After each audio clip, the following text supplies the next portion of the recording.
Bismillahirrahmanirrahim. Assalamualaikum warahmatullahi wabarakatuh. Innal hamdalillah nahmaduhu wa nasta'inuhu wa nastaghfiruh wa na'udzu billahi min shururi anfusina wa min sayyiati a'malina. May yahdihillahu fala mudilla lahu wa may yudlil fala hadiya lahu. Asyhadu an la ilaha illallah wahdahu la syarika lahu wa asyhadu anna Muhammadan abduhu wa rasuluh sallallahu alaihi wa ala alihi wa sahbihi wa man ittaba'a hudahu ila yaumiddin, amma ba'd.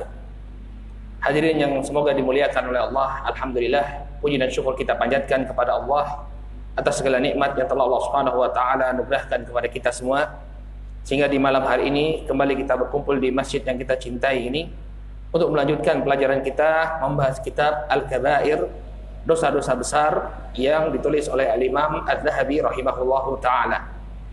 Kita masih membahas dosa besar yang ke-35, yaitu belajar atau menuntut ilmu agama untuk dunia, demikian juga menyembunyikan ilmu. Pada pertemuan yang terakhir telah kita sebutkan bahwa menyembunyikan ilmu ini merupakan karakter dari tokoh-tokoh agama Ahlul Kitab. Mereka menyembunyikan kebenaran untuk mendapatkan kerelaan atau keridhaan dari umatnya. Maka hendaknya seorang muslim menjauhi sifat-sifat yang demikian. Demikian juga Nabi SAW dalam doa beliau mengucapkan, Allahumma inni a'udzubika min ilmin la yanfa'. Ya Allah, aku berlindung kepadamu dari ilmu yang tidak bermanfaat. Kata para ulama, di antara bentuk ilmu yang tidak bermanfaat adalah ilmu yang tidak diajarkan, atau ilmu yang disembunyikan. Maka Nabi SAW berlindung kepada Allah dari hal yang demikian. Baik. Kemudian kata Imam Az-Zahabi, dalam bab ini beliau membawakan sebuah hadis dalam Al-Bukhari dan Muslim. Ini tentang orang yang ilmu yang perbuatan dan ucapannya ini tidak sesuai dengan ilmu yang dia sampaikan.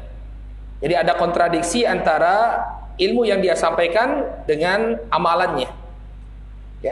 Hadisnya dari sahabat Abu Umamah radhiyallahu taala anhu, beliau mengatakan yuja'u birrajuli yaumal qiyamah fayulqa finnar fatandaliqu aktabuhu finnar fayaduru kama yadurul himar birahah. Kata Rasulullah sallallahu alaihi wasallam, nanti di hari kiamat akan didatangkan seseorang yang kemudian dia dilemparkan ke dalam api neraka. Jadi yang namanya hukuman di dalam api neraka itu bukan hukuman yang enak. Orang masuk penjara itu masih gampang dia dibawa. Tapi kalau dimasukkan ke dalam api neraka, caranya adalah dengan dilemparkan. Fayulqa finnar, kemudian dia dilemparkan ke dalam api neraka, fatandaliqu aktabuhu finnar. Kemudian terburai aktabnya, Aktabahu artinya seluruh isi perutnya. Isi perutnya keluar. Fayaduru kama yadurul himar birahah. Kemudian dia berputar-putar seperti seekor keledai yang menarik penggilingan. Nah, mungkin di sebagian kita belum memahami atau masih asing bagaimana keadaan keledai yang menarik penggilingan. Nah, seperti ini, Pak. Nah, zaman dulu orang ketika ingin menggiling gandum, dia akan taruh biji-bijinya itu di penggilingan, kemudian keledai berputar. Nah, maka orang ini posisinya seperti keledai ini, kemudian isi perutnya yaitu menjulur seperti itu. Dia berputar-putar dalam keadaan ususnya terburai. Nah, ini tentu menunjukkan keadaan yang jelek sekali. Sudah dimasukkan ke dalam api neraka, kemudian dia disiksa dengan penghinaan semacam ini. Seperti keledai yang menarik penggilingan. Kemudian apa? Fayajtami'u ahlun nar alaihi. Kemudian berkumpullah penduduk neraka di sekitar orang ini. Jadi Allah berikan penghinaan kepada orang ini dengan cara apa? Manusia berkumpul kepada di sekitar orang ini. Maka kemudian orang-orang mengatakan, fayaquluna ay fulan ma sya'nuk. Wahai fulan, apa yang terjadi? Kenapa kamu bisa di sini? Kenapa keadaanmu kok seperti ini? Alaysa kunta ta'muruna bil ma'ruf wa tanhauna 'anil munkar. Bukankah dulu ketika di dunia engkau memerintahkan kami untuk melakukan kebaikan, ya, demikian juga engkau melarang kami dari kemungkaran? Ya, bukankah dulu engkau yang memerintahkan kami untuk salat? Bukankah dulu engkau yang memerintahkan kami untuk menunaikan zakat? Bukankah engkau yang dulu memerintahkan kami untuk berbakti kepada orang tua kami? Demikian juga bukankah dulu engkau yang melarang kami dari kemaksiatan? Engkau yang melarang kami dari dusta, engkau yang melarang kami dari perzinahan, engkau yang melarang kami dari mengambil hak orang lain. Maka apa kata si fulan yang dihukum dengan begitu hina oleh Allah Subhanahu wa taala? Qala kuntu amurukum bil ma'ruf wa la ati. Aku dahulu memerintahkan kalian untuk kebaikan, namun aku sendiri tidak melaksanakannya. Aku perintahkan kalian salat, aku sendiri enggak salat. Aku perintahkan kalian untuk berzakat, bersedekah, tapi aku tidak menunaikannya. Aku perintahkan kalian untuk berbakti kepada orang tua, tapi aku tidak berbakti pada orang tuaku. Aku perintahkan kalian untuk menjalin silaturahim, tapi aku sendiri memutus tali silaturahim, dan seterusnya. Ya. Wa anhaakum 'anil munkar wa ati. Dan aku ya melarang kalian dari kemungkaran, tapi aku sendiri yang melakukannya. Ya, aku melarang kalian dari ghibah. Aku adalah orang yang paling suka berghibah. Aku melarang kalian dari adu domba, dan aku adalah orang yang paling suka mengadu domba, dan seterusnya. Maka ini balasan bagi orang yang tidak mengamalkan ilmunya. Makanya sebenarnya tanggung jawab orang yang berilmu ini teramat besar. Jadi dia berada pada dua kedudukan. Kalau misalnya dia membawa ilmu tersebut, ya, menunaikan hak ilmu tersebut, maka dia akan mendapatkan kedudukan yang tinggi di sisi Allah Subhanahu wa taala. Ya, namun ketika dia tidak menunaikan hak ilmu atau justru memanfaatkan ilmunya, ya, untuk kepentingan dunia, atau dia memanfaatkan ilmunya, ya, atau dia tidak mengamalkan ilmunya, maka azab Allah, ya, yang amat berat telah menantinya. Sama seperti orang berjihad di jalan Allah. Jihad itu dia mempertaruhkan harta, mempertaruhkan jiwa. Tapi ketika dia tidak ikhlas, ya, ketika dia berjihad hanya untuk mencari pujian manusia, maka akibatnya dia diadab oleh Allah Subhanahu wa taala dengan adab yang demikian pedih. Ini dibawakan oleh beliau sebagai bentuk peringatan kepada orang-orang yang berilmu. Selain Anda tidak boleh menyembunyikan ilmu, hendaknya apa yang Anda ajarkan, ya, hendaknya Anda lakukan. Jangan kemudian Anda menyelisihi apa yang Anda ajarkan kepada manusia. Kemudian Al-Imam Adz-Dzahabi menutup pembahasan ini dengan menukilkan ucapan dari Hilal Ibn Ala. Ya, Hilal Ibn Ala, beliau ini adalah guru dari ulama al-hadis. Jadi beliau adalah seorang ulama besar. Beliau guru dari Al-Imam An-Nasai dan imam-imam lainnya. Beliau mengatakan, "Talabul ilmi syadidun." Menuntut ilmu itu berat. Ya, orang kalau ingin dia menuntut ilmu berhasil, ya, untuk mendapatkan ilmu, dia harus berusaha. Ya, terkadang ada godaan-godaan. Ini saatnya menuntut ilmu. Kemudian ada godaan-godaan, dia harus singkirkan godaan tersebut. Ya. Kadang-kadang dia ketika dia ingin belajar, banyak sekali tuntutan-tuntutan yang lain. Jadi dia harus punya prioritas. Ya, apakah saya akan terus menuntut ilmu atau tidak? Padahal ilmu ini besar sekali pahalanya. Maka kata beliau, talabul ilmi syadid. Menuntut ilmu itu berat, bukan satu hal yang mudah. Ya, dia harus mencatat, dia harus mengulangi pelajarannya, ya. Jadi ini adalah suatu yang berat. Namun kata beliau, wa hifdhuhu asyaddu min talabihi. Menjaga ilmu ini lebih berat daripada mencarinya. Ketika ilmu itu sudah dikumpulkan, ya, maka apakah dia amalkan ilmu tersebut? Ya, dia menjaga ilmu tersebut dengan menghafalkannya, demikian juga dengan mengulang-ulang lagi pelajarannya agar ilmunya tidak hilang, ataukah ilmunya akan menguap begitu saja? Maka menjaga ilmu, kata beliau, lebih berat dari mencari ilmu. Ya. Kemudian kata beliau rahimahullahu taala, wassalamatu minhu asyaddu minal amali bihi. Dan selamat dari pertanggungjawaban ilmu itu lebih berat daripada mengamalkannya. Ini perkara yang paling berat ketika kita dihadapkan di hadapan Allah Subhanahu wa taala untuk mempertanggungjawabkan ilmu kita. Ya, apakah ilmu ini sudah diamalkan? Apakah ilmu ini disampaikan kepada manusia atau tidak? maka ini adalah perkara yang paling berat. Ya. Oleh karena itu hendaknya seorang yang berilmu, ya, dia amalkan ilmunya, demikian juga dia sampaikan kepada manusia agar nanti ketika dia dihadapkan kepada Allah Subhanahu wa taala, ya, dia bisa mempertanggungjawabkan ilmu tersebut. Baik. Ini hadirin yang dimuliakan oleh Allah Subhanahu wa taala, perkara-perkara yang berkenaan dengan menyembunyikan ilmu. Jadi menyembunyikan ilmu hukum asalnya haram, tidak boleh. Ya, bahkan dia termasuk al-kabair, termasuk dosa besar.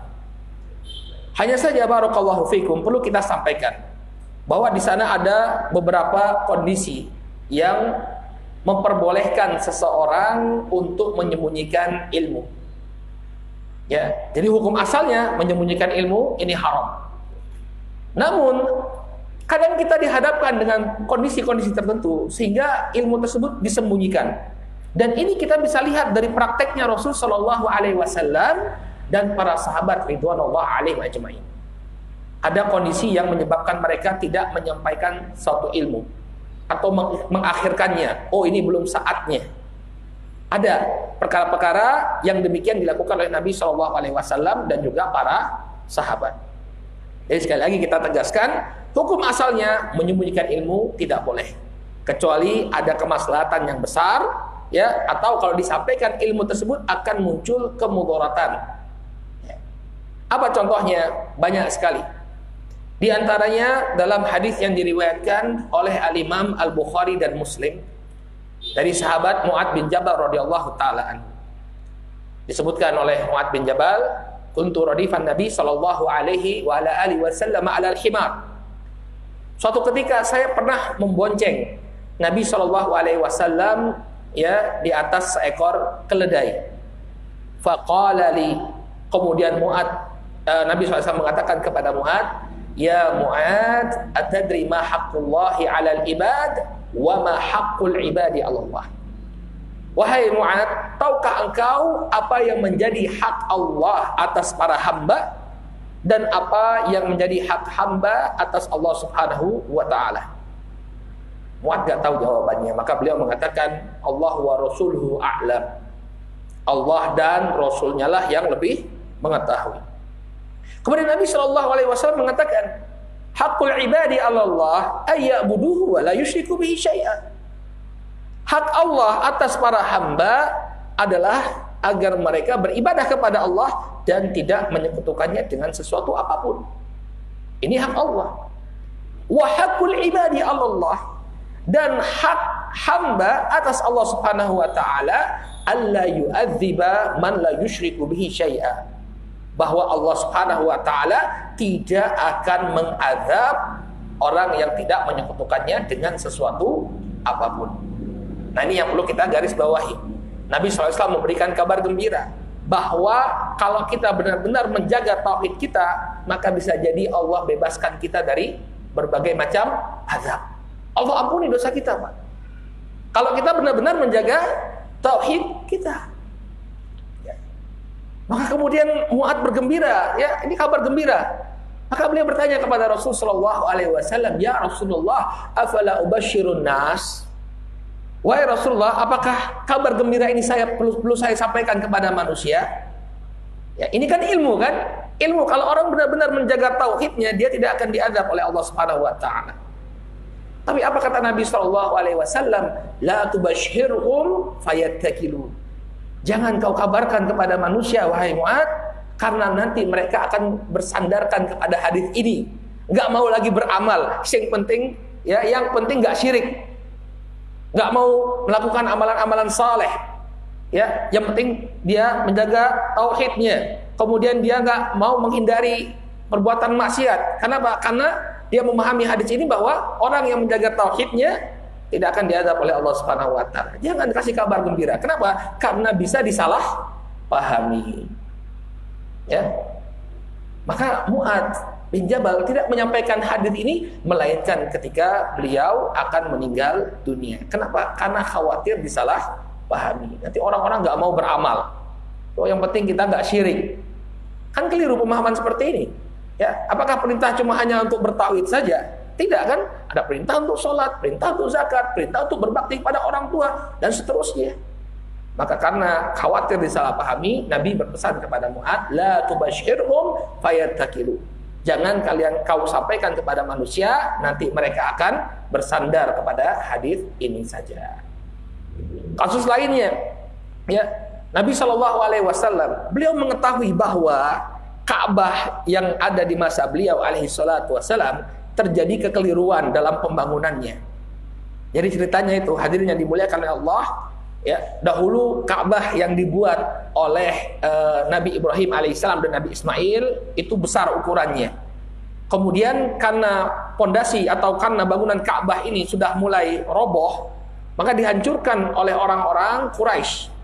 Di masa Nabi belum menjadi Nabi, waktu itu beliau masih belum diangkat menjadi Nabi. Maka dikumpulkanlah harta-harta manusia dari harta yang baik-baik, dibangun kembali. Cuma dananya nggak cukup. Sehingga orang-orang Quraisy ya hanya membangun separuh dari Ka'bah tadi. Hijr Ismail yang ada ya ini tidak ikut dibangun, padahal dia termasuk dari bangunan Ka'bah. Nabi SAW tahu bahwa ini keliru. Ketika beliau alaihissalatu wassalam, hadirin yang dimuliakan oleh Allah, berhasil menaklukkan kota Makkah. Beliau punya kekuatan ketika itu.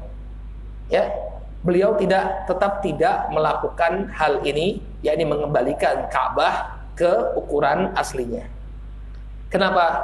Nah, beliau mengatakan kepada Aisyah radhiyallahu taala anha, ya, kata beliau sallallahu alaihi wasallam, laula anna qaumuki hadithu ahdin bisyirkin la hadamtul Ka'bah.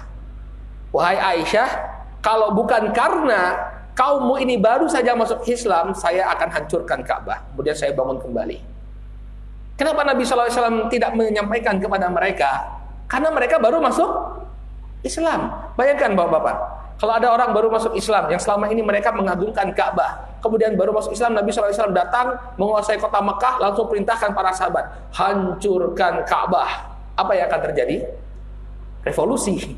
Ya, mereka akan angkat senjata. Kenapa? Baru masuk Islam. Nggak paham mereka.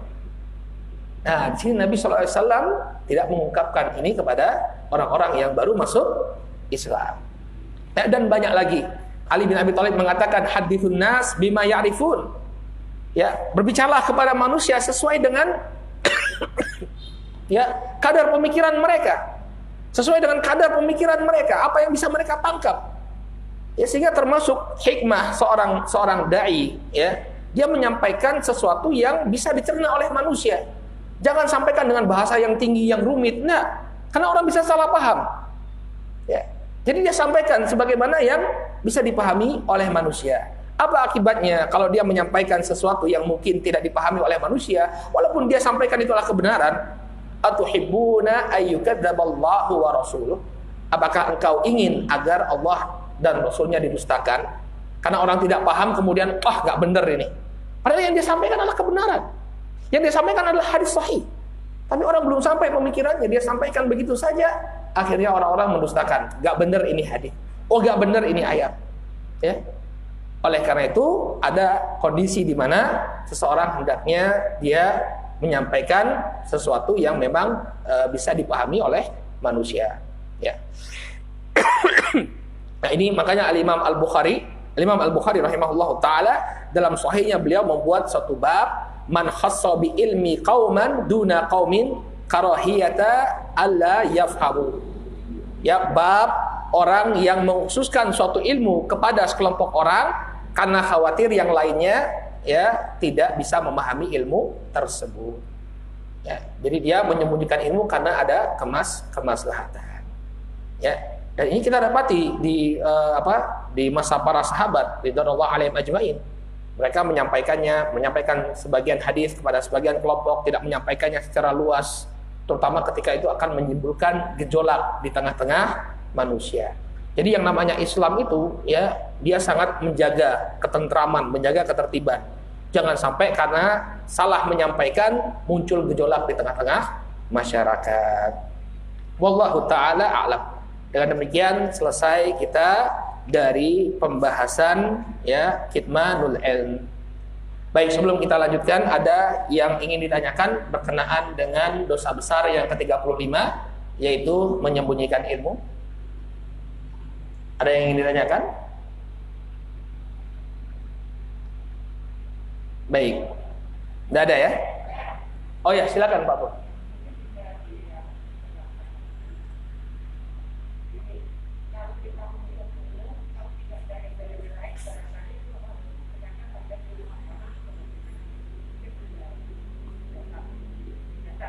Iya.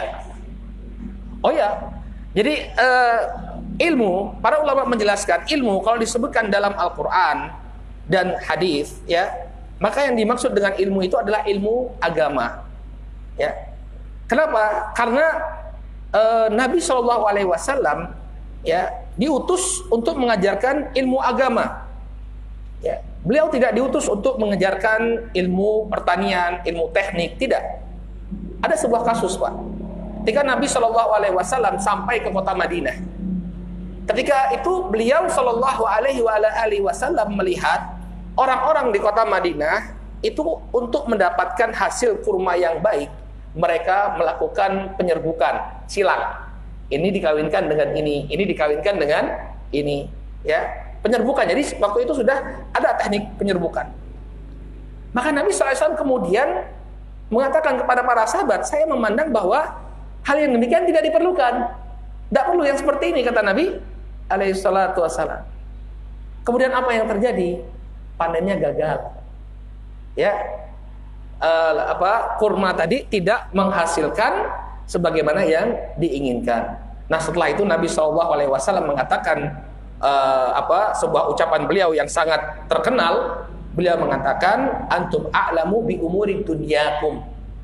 Kalian itu lebih paham tentang urusan dunia kalian. Beliau tidak diutus untuk mengajarkan ilmu pertanian, tidak diajarkan untuk mengajarkan ilmu teknik, tidak. Itu urusan kalian. Kalian mau kembangkan seperti apapun, monggo. Selama Islam itu ajaran agama kita menjadi koridornya. Ya, asal tidak keluar dari koridor Islam. Ya. Sehingga ini kata para ulama, ini dalil yang menunjukkan bahwa ilmu yang diajarkan oleh Nabi itu bukan ilmu-ilmu umum, bukan ilmu-ilmu umum. Ya, tidak semua ilmu diajarkan oleh Nabi Shallallahu Alaihi Wasallam. Demikian juga hadisnya Abu Darda, ya, kata Nabi Shallallahu Alaihi Wasallam, innal anbiya lam yuwarithu dinaran wala dirhama wa innama warathul ilma faman akhadhaha faqad akhadha bihadin wafir. Sesungguhnya para nabi itu tidak mewariskan dinar dan dirham, tapi yang diwariskan oleh mereka adalah ilmu. Ya, maka barang siapa yang mengambilnya, dia telah mengambil dengan pengambilan yang demikian banyak. Ilmu yang dimaksud tentunya adalah ilmu syariat. Ya. Nah, mungkin ada yang bertanya, gimana kan ada sebagian teori-teori, mungkin teori kesehatan, ya, atau teori ilmu alam yang mungkin disintesa dari Al-Quran. Ya, maka kalau memang ada ilmu-ilmu yang semacam ini yang didapatkan dari Al-Quran, seperti ilmu pengobatan, ya, ada namanya Tibbun Nabawi. Tibbun Nabawi, Al-Imam Ibnu Qayyim punya kitab judulnya Tibbun Nabawi, pengobatan ala Nabi. Ya. Maka ini pun bisa termasuk ilmu agama. Kenapa? Karena sumbernya dari Al-Quran dan Sunnah Nabi Sallallahu Alaihi Wasallam. Makanya kalau kita rujuk Ihya Ulumuddin, Al-Imam Al-Ghazali rahimahullah ta'ala menyebutkan bahwa maksud dari ilmu agama atau ilmu yang dipuji dalam Al-Quran dan Sunnah adalah ilmu yang berasal dari Al-Quran dan Sunnah. Apa kalau bahasa filsafat ilmunya? Epistemologinya. Jadi epistemologinya itu adalah Al-Quran dan Sunnah. Karena ilmu itu kan didapatkan dari berbagai macam cara. Ya, ada penelitian, ada percobaan. Ya. Misalnya kita tahu obat ini bisa mengobati suatu penyakit. Apa basic science-nya? Diadakan percobaan berkali-kali. Ke tikus, ke sini, kemudian kesimpulannya muncul. Nah, ini ilmu yang tidak berasal dari Al-Quran dan Sunnah. Maka ini bukan ilmu yang dibawa oleh Nabi Shallallahu Alaihi Wasallam. Tapi kalau misalnya Nabi Shallallahu Alaihi Wasallam mengatakan habatus sauda daun likulli dawa, habatus sauda, jinten hitam, ini merupakan obat dari segala macam penyakit. Maka ilmu ini adalah ilmu agama. Kenapa? Epistemologinya atau ilmu asal pengambilannya dari sunnah Nabi Shallallahu Alaihi Wasallam. Ya, makanya sebenarnya saya kemarin sempat siapkan diagram sebenarnya tapi pertanyaannya muncul sekarang.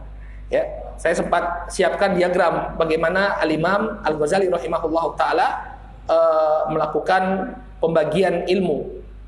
Ya, Al-Imam Al-Ghazali rahimahullah, masya Allah, dalam Ihya Ulumuddin, ya, beliau membagi ilmu itu ya. Ada nggak di sini ya? Mudah-mudahan ada. Oh, nggak ada juga. Qadarullah. Ya, qadarullah sudah saya hapus. Ada pembagian ilmu dari Al-Imam Al-Ghazali. Jadi tidak semua ilmu itu terpuji, ya. Yang pasti terpuji itu adalah ilmu yang epistemologinya itu dari Al-Qur'an dan Sunnah. Ada ilmu yang tidak terpuji, Pak, bahkan tercela, haram untuk mempelajarinya. Ilmu apa kita sebutkan? Ilmu sihir. Ilmu sihir, mempelajarinya merupakan kekufuran. Ya, wa ma kafara Sulaiman walakinna syayatina kafaru yu'allimuna an-nasa sihra. Sulaiman tidaklah kafir, tapi yang kafir itu adalah syaitan yang mereka mengajarkan ilmu sihir. Ya, sehingga belajar ilmu sihir adalah kekafiran. Wallahu taala a'lam. Baik, ada lagi yang ingin ditanyakan? Ya.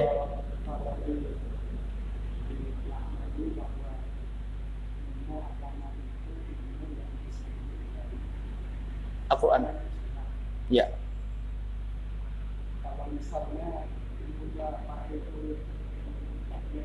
Ya.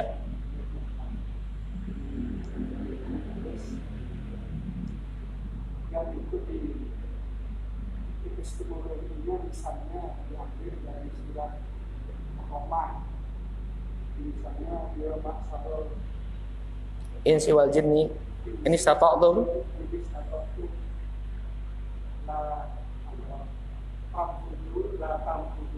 illa bisultan. Jadi silahkan kamu menjelajahi alam semesta, menjelajahi bumi negara, tapi kamu tidak akan bisa bila disultan kecuali dengan Kekuatan itu ya, kalau saya dia pasti tafsirnya dia teknologi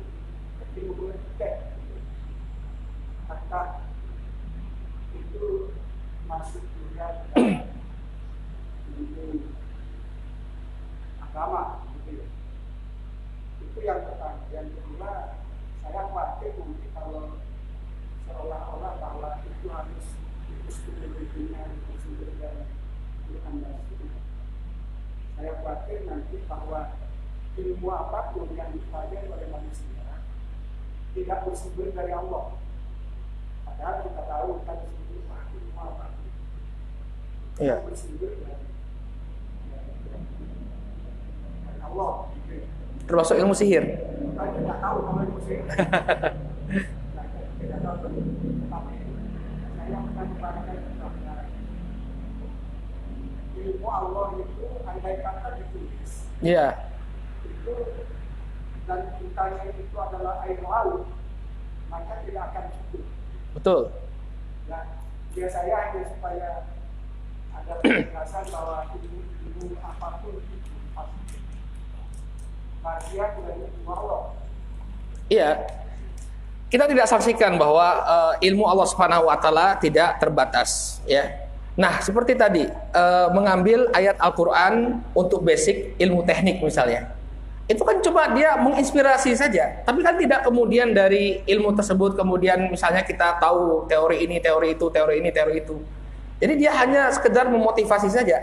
Dan kita juga tidak perlu khawatir. Ketika kita membatasi, kita mengatakan bahwa ilmu yang disebutkan, yang dipuji secara mutlak dalam Al-Quran dan Sunnah adalah ilmu agama, ilmu syariat yang bersumber kepada Al-Quran dan Sunnah. Bukan berarti ilmu yang lain itu tidak bermanfaat. Ini salah. Jadi kita tuh hanya ingin membatasi. Jadi kan orang kalau misalnya mengajarkan sesuatu, dia harus buat definisi dulu, pembatasan terlebih dahulu, agar nggak keluar kemana-mana. Nah, maksudnya Imam Ghazali itu dibatasi dulu bahwa ilmu yang dipuji dalam Al-Quran dan Sunnah itu adalah ilmu yang dipuji dalam Al-Quran dan Sunnah adalah ilmu syariat. Ya.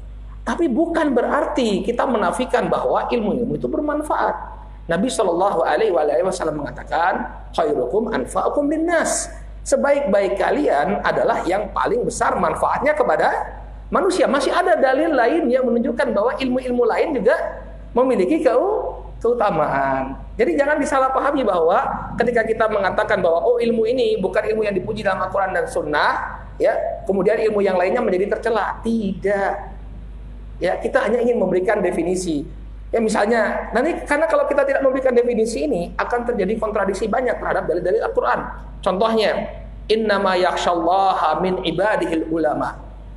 Ya, sesungguhnya yang memiliki rasa takut kepada Allah Subhanahu wa taala adalah orang yang berilmu. Kalau kita pakai definisi tadi bahwa semua ilmu masuk, maka ayat ini keliru. Kenapa? Ya, banyak ahli-ahli teknologi yang ateis.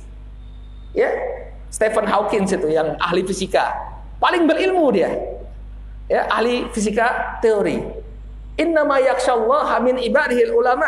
Sesungguhnya yang takut kepada Allah dari kalangan hambanya adalah orang-orang yang berilmu.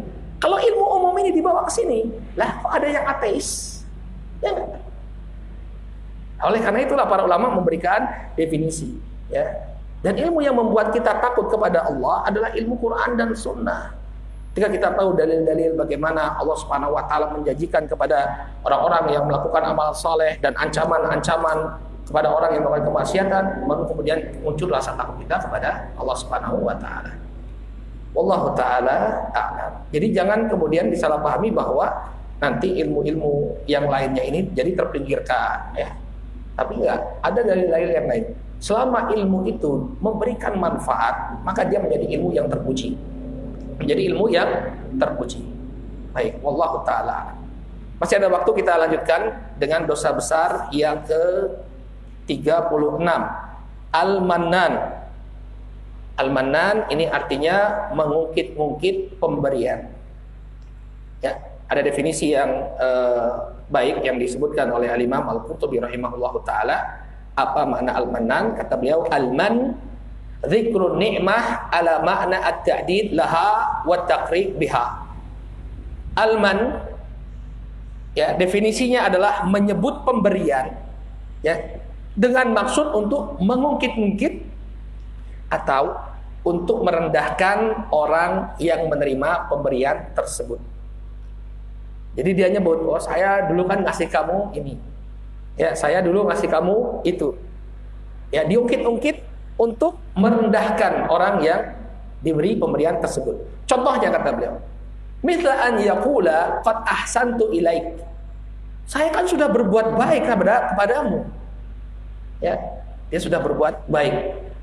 Atau dia katakan wa na'ashtuka, ya, wa na'ashtuka, dan aku telah mengangkatmu. Saya mengangkatmu dari kemiskinan. Kamu tuh dulu bukan siapa-siapa. Saya yang mengangkatmu. Ya, saya yang kasih kamu modal. Saya yang, ya, yang ungkit-ungkit, ya, dengan ucapannya tersebut. Ya. Wa qala ba'duhum, ya, berkata sebagian di antara para ulama, al-mannu at-tahadduts bima a'ta hatta yublagh dzalikal mu'ta fayu'dhiyah. Yang namanya al-man adalah menceritakan, ya, pemberiannya tersebut kepada orang sehingga orang yang menerima bantuan ini tersakiti hatinya. Lah kok orang semua tahu ya kalau saya ini dikasih oleh si fulan, ya. Jadi kan dia malu. Hanya dia lagi kesulitan. Kemudian orang yang memberikan cerita, fulan itu dulu saya yang ngasih dia. Sebenarnya dia tuh udah gak punya apa-apa. Saya yang ngasih uang. Tiap bulan saya yang ngasih kebutuhannya sehari-hari. Nah, ini juga termasuk al-man. Qala wal mannu minal kabair.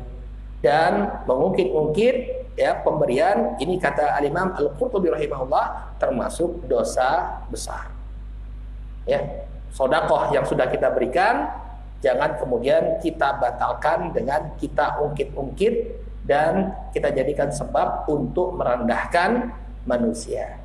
Innama nut'imukum liwajhillah. Tidaklah kita memberikan sesuatu melainkan mengharap pahala dari Allah Subhanahu wa taala.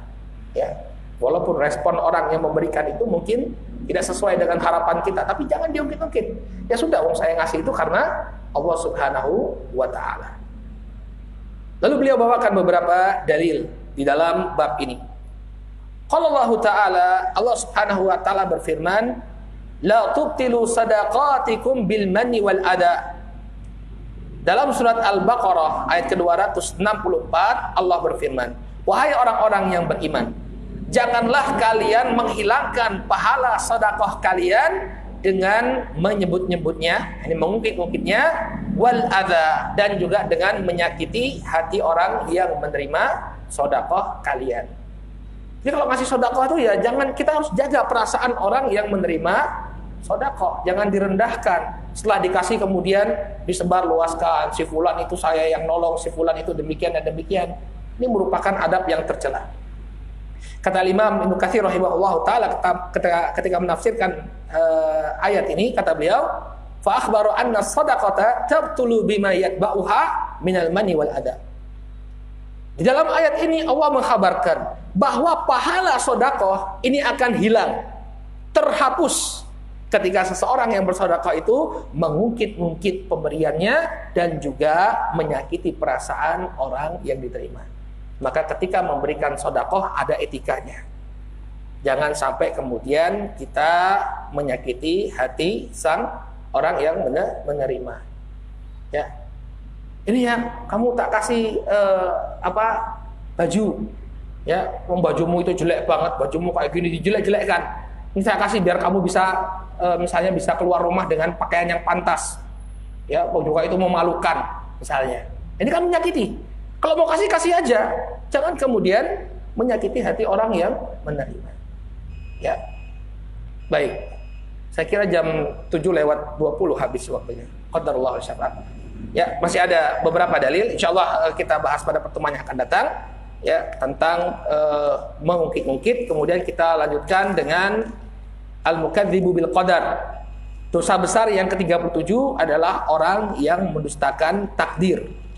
Wah, ini cukup panjang ini, banyak sekali dalil yang dibawakan oleh Al-Imam Az-Zahabi tentang mendustakan takdir. Insyaallah kita lanjutkan pada pertemuan yang akan datang. Subhanakallahumma wa bihamdika, asyhadu an la ilaha illa anta, astaghfiruka wa atubu ilaik. Assalamualaikum warahmatullahi wabarakatuh.